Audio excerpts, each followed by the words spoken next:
Good evening and welcome to the Links Golf Cup Ayrshire 2017. Well, a rather wet Ayrshire, it has to be said. It's almost as if we've got a factory making clouds out there. And, oh, well, maybe we do. Certainly testing conditions for the golfers. Certainly very testing conditions if you've come all the way from Spain. But our Spanish friends know the key to playing in weather like this is a good warm-up. And they've got the synchronised warm-up team out there, and well, no, that's enough. No, some are still going.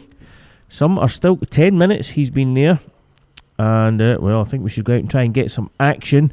Oh no, well, some are still very, very worried about the conditions.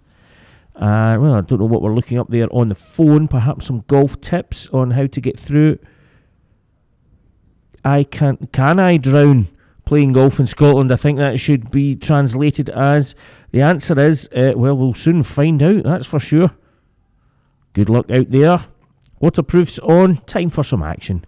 We're at Barassi and it's the first tee, and here we have Kevin White. Now he's very conscious of those two big bunkers in front of him and the one in the middle of the fairway.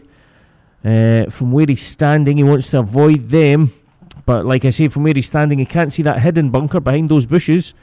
That's because it's on the practice ground, but just safe enough. Well, there was some sunshine there at Glasgow Gales earlier in the week, and a new course, a fabulous course this, open qualifying venue, and good golf courses bring out good golf from good players. Here's Mark Higgins, no idea where the hole is here on the 6th, we've only just set up. There it is. Yes, and Mark, fantastic stuff. Jonty walked to the hole. I wonder if we'll get a smile and a wave.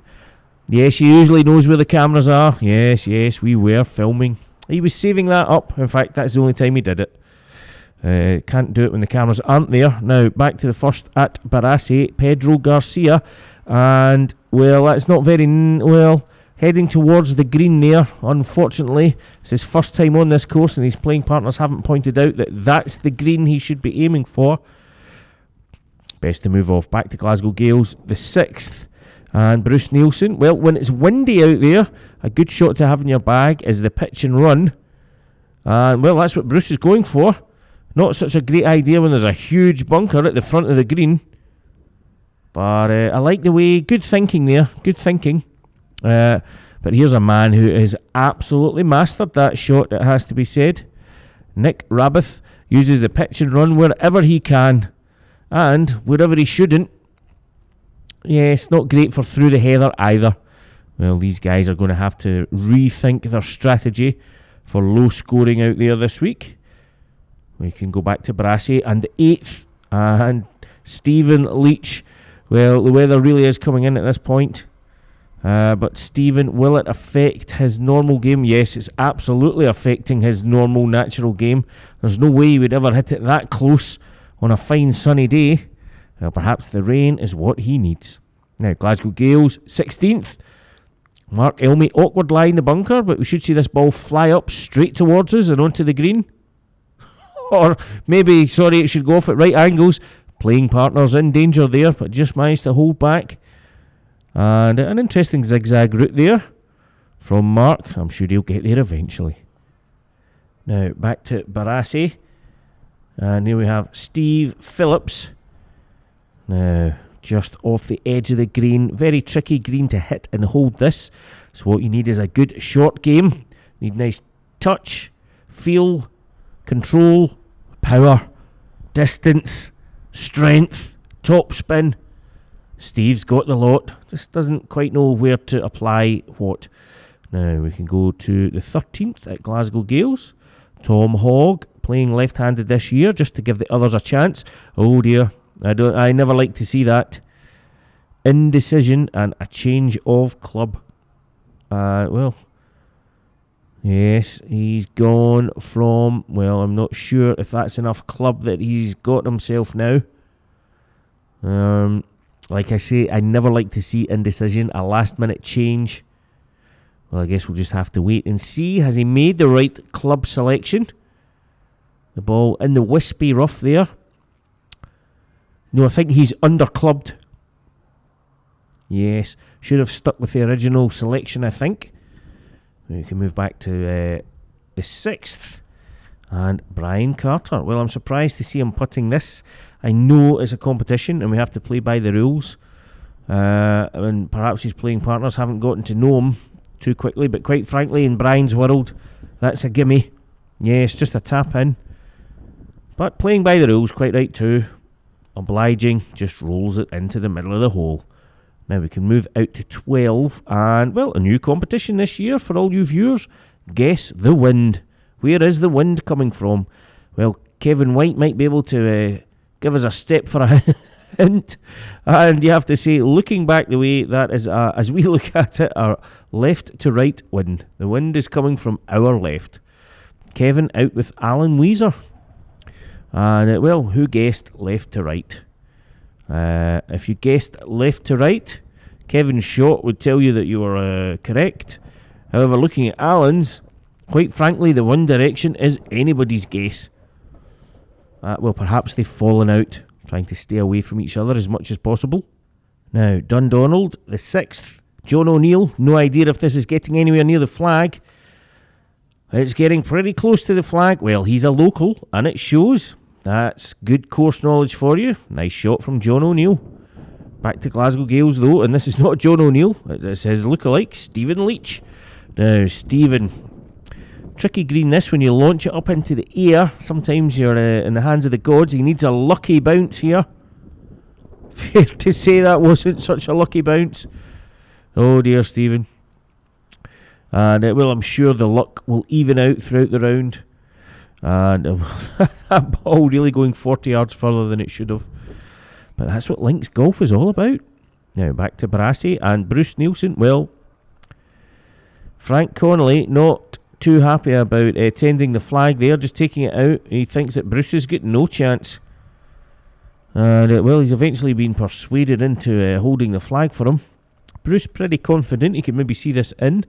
Who is going to be proved right? Up it comes, up it comes, up it comes.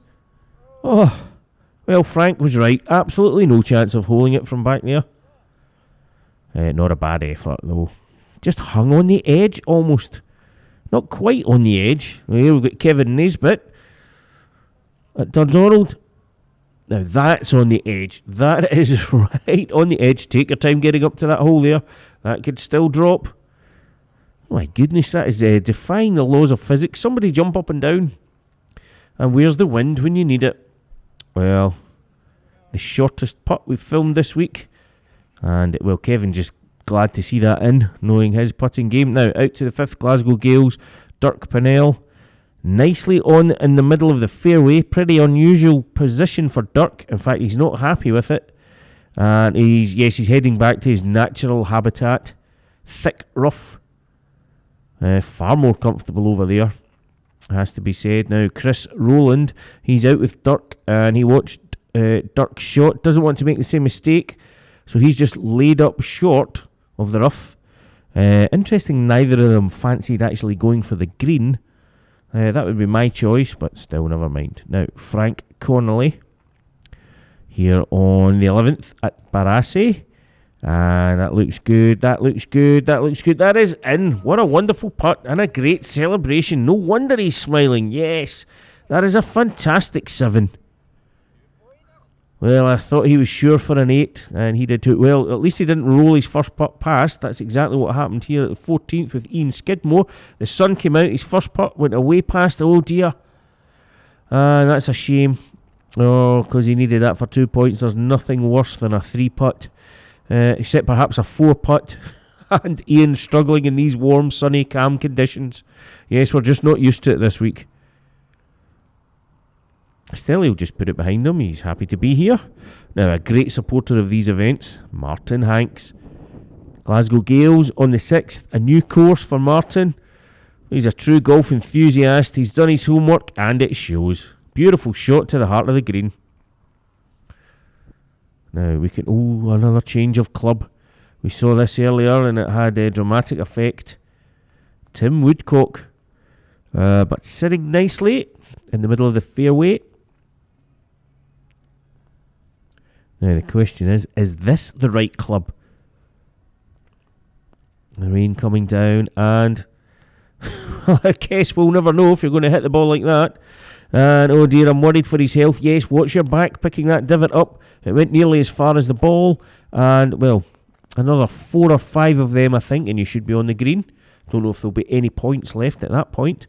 Now, Paul Murray on the 18th here at Dundonald. And chipping it up. He's a master with the wedge, it has to be said. And that ball skipping up, and that's a beautiful shot. Fantastic stuff from Paul. He really is great with the wedge in the hand. He likes these long holes. And this was him at Glasgow Gales on the 12th, and this is a par 3, though he's not such a big fan of par 3s. In fact, he was determined just to miss out the 12th and head over to the next long par 4, the 13th, and straight onto the tee. Yes, he could not be persuaded to play the 12th. Now, back at 5, Derek Pettit, a man who loves it here in Ayrshire. Oh, it just gives him a warm, glow, happy feeling. He's always just so happy to be out in the golf course. You can never tell how well he's playing or not. He's always got that smile on his face. Okay, I'm going to guess things aren't going quite as Derek would hope. But, well, best move back now. And, well, here we are again with Paul Murray. And he's not happy because he's being told he has to play the par 3s. He has to at least give it a go. And he's determined he does not want to play this hole. He just wants to move on to 13. And I think that's proof. He definitely doesn't want to play this hole. Even when he's swinging at the ball, he's refusing to move it. We can have another look at that. Yes, Paul Murray, just not a fan of the par 3s. Those two were practice swings. This, definitely not a practice swing. Well, you'll soon be back on the long par 4s, Paul. Don't worry about it. Now, speaking of long par 4s, sometimes what can happen is you open your shoulders and you try and lash a big drive, and unfortunately that's what's happened with David Buckley. No idea where he is. He must have hit a monster drive to be that far deep in the rough. No, it was only about 20 yards. It was only 20 yards. Well, to be fair, that's bigger than David usually manages off the tee. And off they go. Now we can move back to the 5th. And our leader all week, Paul Taylor, is he feeling the pressure? Difficult to tell. Usually when he feels the pressure, he kicks his left leg out. He's feeling the pressure. Oh, he missed that putt and the leg went out. Can he hold on to his lead on the final day? Well, it's certainly playing on his mind. We can move up to 6 here at Dundonald. And here we have Paul Patterson in the bunker. Never a man to be rushed. And, well, he's digging the feet in there. You could actually see him from the knees up when he went in. But he needs to have a good base. Well, we don't have time to let Paul play his shot here. We have to move over to Phil Gray, who's out with Paul. And I've absolutely no idea what Phil's doing there.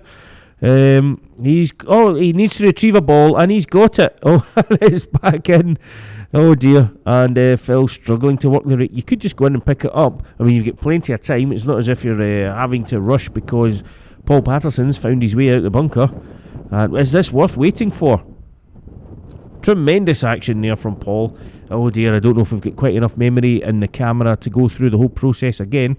And we're back with Phil. Can he get that ball out? You could just go in and pick it up, Phil. Oh, he's determined. Oh dear. And we're back with Paul again.